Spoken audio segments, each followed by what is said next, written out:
We're going to do one more? Is this the last one? Two more. Okay. For all purposes, gentlemen from Tennessee, rise. Mr. Speaker, I move to suspend the rules and pass House Resolution 177. The clerk will report the title of the bill.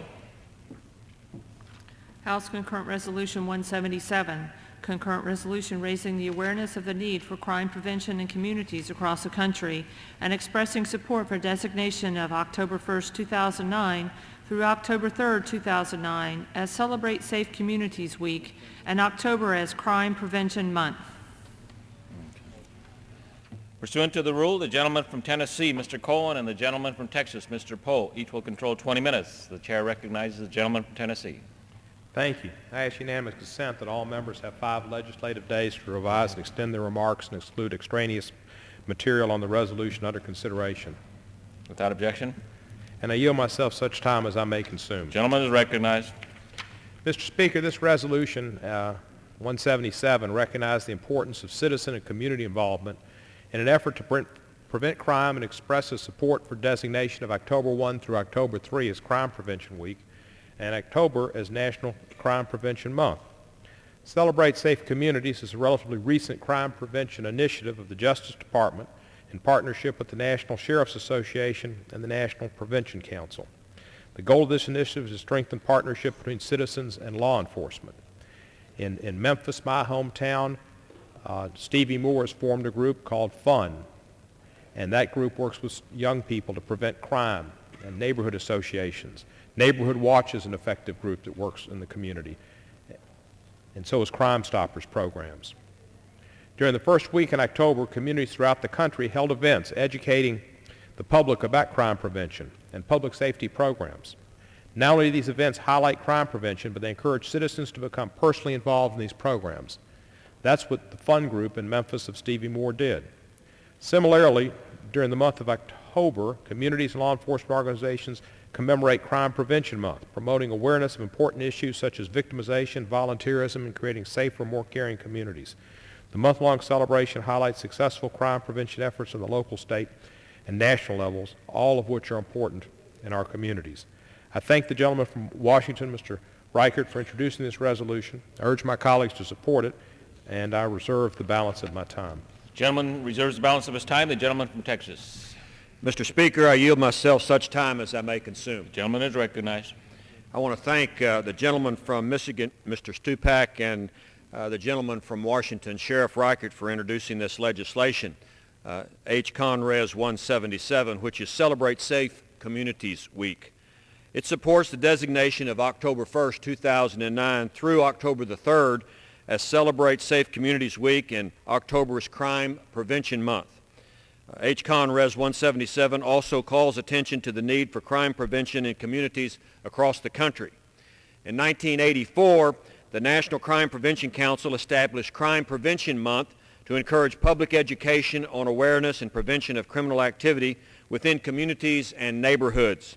Every year since then, government agencies, volunteer groups, schools, and businesses have reached out to the public to do just that. In conjunction with the National Crime Prevention Month, the National Sheriff's Association and the National Crime Prevention Council, in partnership with the Department of Justice, they all came together to create Celebrate Safe Communities Initiative. In its very first year, the program recruited 153 communities in 32 states, as well as the District of Columbia, to participate in the week-long event. This year, from October 1st through October 3rd, Celebrate Safe Communities Week kicked off the recognition of October as Crime Prevention Month. Crime Prevention Month and Celebrate Safe Communities Week strive to enhance the public's awareness of local law enforcement-led community safe initiatives, thus motivating people in the United States to learn what they can do to stay safe from criminal conduct in their communities.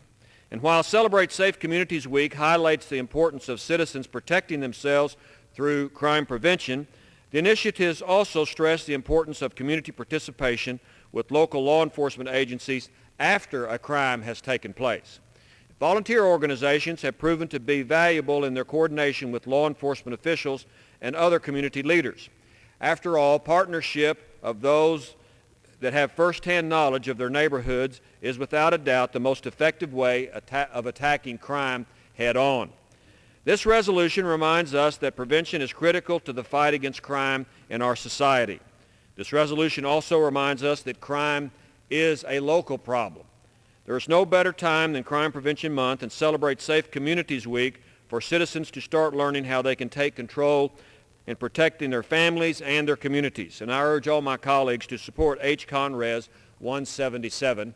I reserve the balance of my time. The gentleman reserves the balance of his time. The gentleman from Tennessee. I reserve. The gentleman reserves. The gentleman from Texas. I yield to the gentleman from Louisiana, Mr. Gow, 3 minutes. The gentleman from Louisiana is recognized for 3 minutes. I would like to thank the gentleman from Texas for yielding. Mr. Speaker, I rise today in support of House Resolution 177 to raise awareness of the need for crime prevention in communities across the country. The fight to reduce crime remains a top issue for my constituents in the 2nd Congressional District. Unfortunately, New Orleans, like many other great cities in this country, is struggling to fight the issue of violent crime. And this has been the case for 9 straight years. Last month in New Orleans, an innocent 3-year-old girl was shot following a violent 11-hour stretch that saw 12 people shot and 2 people fatally wounded. Last week, an unsuspecting man was shot just 2 blocks away from a New Orleans school. And just this weekend, New Orleans was hit by a spate of 8 armed robberies. That is why we must work to require local and federal law enforcement agencies to coordinate their efforts in cities like New Orleans. We should provide resources for drug and violent crime sweeps, funding for additional prosecutors, and help create a police and court system database to help track and prosecute criminals. This resolution to designate October 1st, 2009 to October 3rd, 2009 as Celebrate Safe Communities Week and October as Crime Prevention Month will be an important step to fighting crime not only in my district but around the country. Mr. Speaker, I strongly urge my colleagues to join the national fight against crime and support House Resolution 177. Thank you, and I yield back the balance of my time. The gentleman yields back the balance of his time. The gentleman from Tennessee. I reserve. The gentleman reserves. The gentleman from Texas. We have no other speakers, Mr. Speaker. I yield back the balance of my The time. gentleman yields back the balance of his time. The gentleman from Tennessee. Thank you, sir. As I mentioned earlier, in Memphis, we've got many programs similar to these that have been discussed. The Freedom from Unnecessary Negatives of Stevie Moore goes in the community, often visited by our sheriff, Mark Luttrell, who was named National Sheriff of the Year, with the District Attorney General, Bill Gibbons, and others who visit, have cookouts, talk about crime, and get the community oriented with their law enforcement officers where they'll be wanting to report and work with the law enforcement officers. It's been a successful program. Crime Stoppers is a successful program where people get rewarded for turning in criminals and get rewarded with financial incentives. The Neighborhood Watch programs are great programs where people work together to be aware of crime. These are all important, and this is an important effort to fight against crime, and that's why I ask everybody to support this bill. And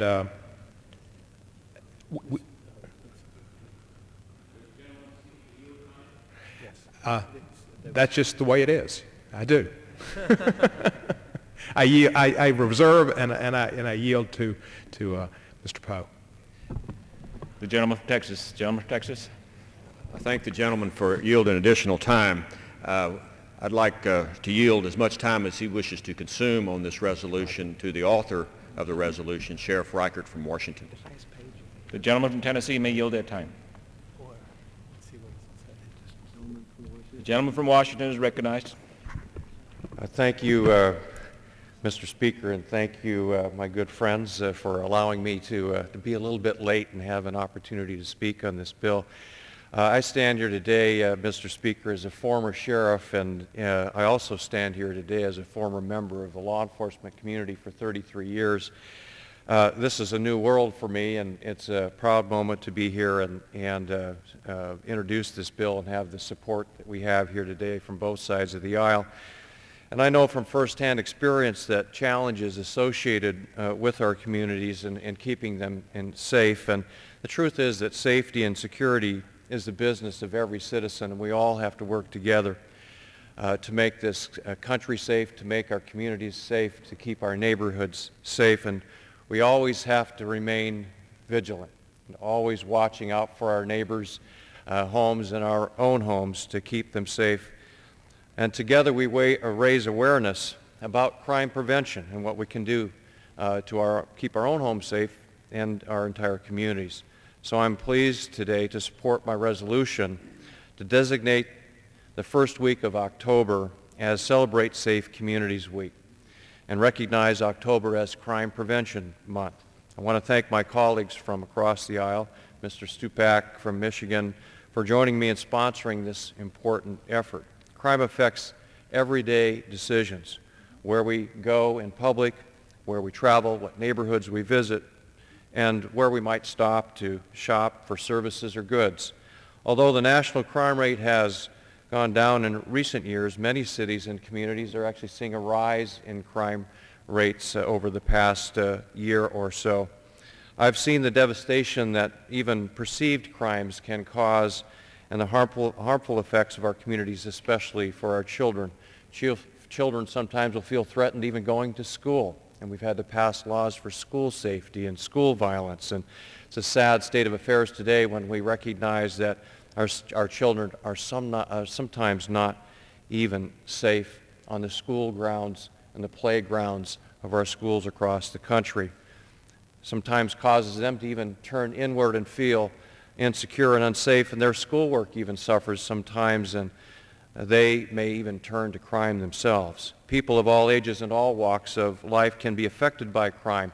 Increases in crime can harm the economy, as we know, and residents stay away from local businesses in certain neighborhoods because they might feel it's unsafe to shop there and do business there. Crime also affects residents' comfort and willingness to work with law enforcement on community safety initiatives. So sometimes community policing efforts and working with the community will suffer if we don't all engage in ensuring our communities are safe. By engaging in the community with efforts such as Celebrate Safe Communities Week and Crime Prevention Month, connections to deter and prevent violence can be made between members of law enforcement and their communities to serve and protect the public. This initiative spotlights communities' crime prevention efforts, enhances public awareness of vital crime prevention and safety messages, and recruits year-round support for ongoing prevention activities that help keep neighborhoods safe from crime. Crime Prevention Month highlights the positive effects that prevention efforts have on a community through community events, public service organizations, and public service announcements, and other coordinated activities. I'm pleased that the House has chosen to recognize these important community efforts while we respect the work of our law enforcement officers responding without hesitation to every call that comes over the radio. We'd rather see less calls, less violence in our communities, and it all starts with prevention. I urge my colleagues to support this resolution, and I yield back. The gentleman yields back. The gentleman from Tennessee. I further reserve. Gentleman. I've yielded back, Mr. Speaker. Has already yielded back his time. The gentleman from Tennessee. Mr. Speaker, I yield back the balance of my time. The gentleman yields back the balance of his time. The question is, will the House suspend the rules and agree to House Resolution 177? Those in favor say aye. Those opposed, no. In the opinion of the chair, two-thirds being in the affirmative, the rules are suspended. The concurrent resolution is agreed to. Then, without objection, the motion to reconsider is laid on the table.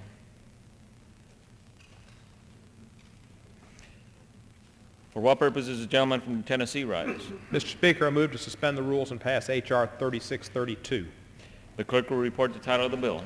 H.R. 3632, a bill to provide improvements for the operations of the federal courts and for other purposes. Pursuant to the rule, the gentleman from Tennessee, Mr. Cohen, and the gentleman from Texas, Mr. Poe, each will control 20 minutes. The chair recognizes the gentleman from Tennessee. I ask unanimous consent that all members have 5 legislative days to revise and extend their remarks and include extraneous material on the bill under consideration. Without objection, so ordered. And I yield myself such time as I may consume. The gentleman is recognized. Mr. Speaker, I'm honored to bring to the floor H.R. 3632, the Federal Judiciary Administrative Improvements Act of 2009. This bill will enact basic improvements to the federal courts to ensure that our federal court system is efficient and effective.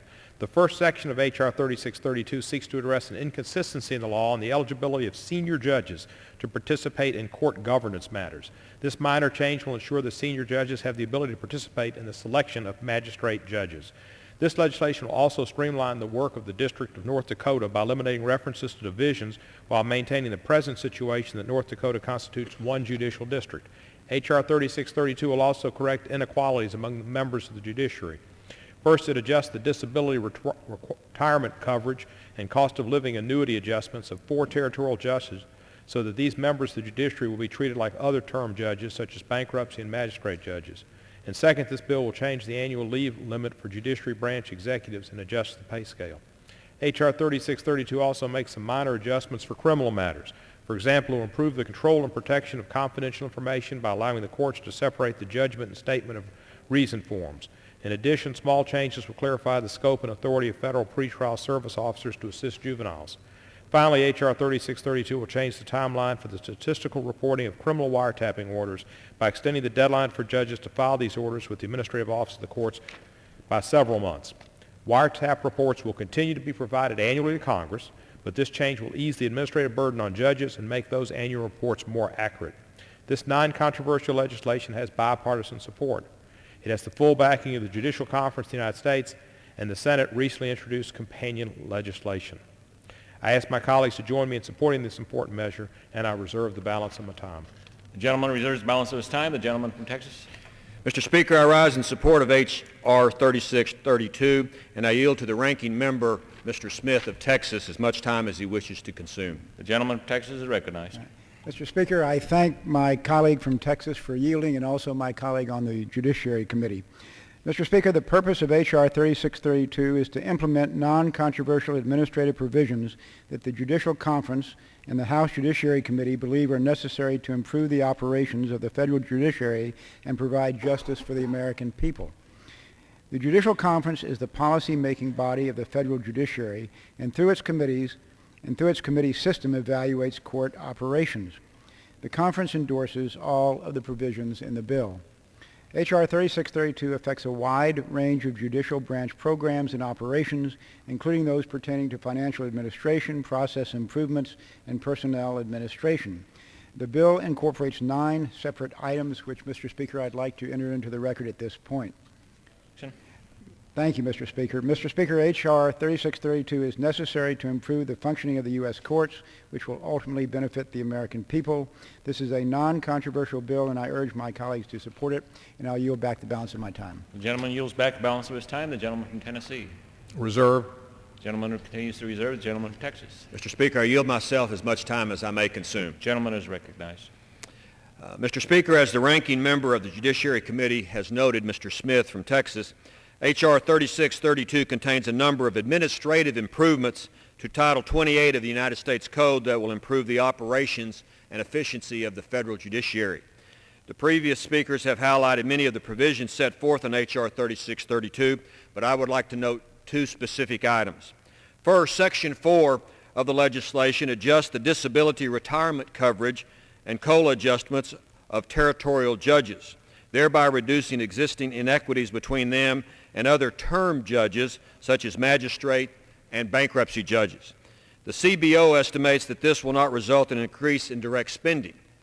And second, Section 5 of the bill extends to senior executives in the federal courts, the Federal Judiciary Center, and Sentencing Commission the same ability to carry over up to 90 days of annual leave, just as comparable officials within the executive branch and the administrative office of the U.S. courts are treated.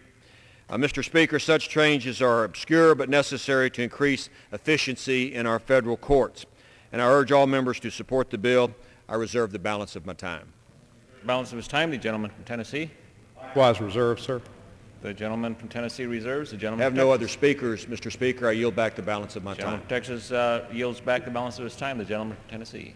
Mr. Speaker, I'm pleased that this is a non-controversial bipartisan bill, and as a Tennessean who represents the district, which over maybe give or take 200 years ago was represented by Davy Crockett, who went to Texas and made sure these two fine gentlemen weren't part of a territory or part of a foreign nation, is proud to work with them and see this legislation comes to the floor. With that, I yield the remainder of my time. The gentleman yields back the balance of his time. The question is, will the House suspend the rules and pass H.R. 3632? Those in favor say aye. Those opposed, no. In the opinion of the chair, 2/3 being in the affirmative, the rules are suspended, the bill is passed, and without objection, the motion to reconsider is laid on the table.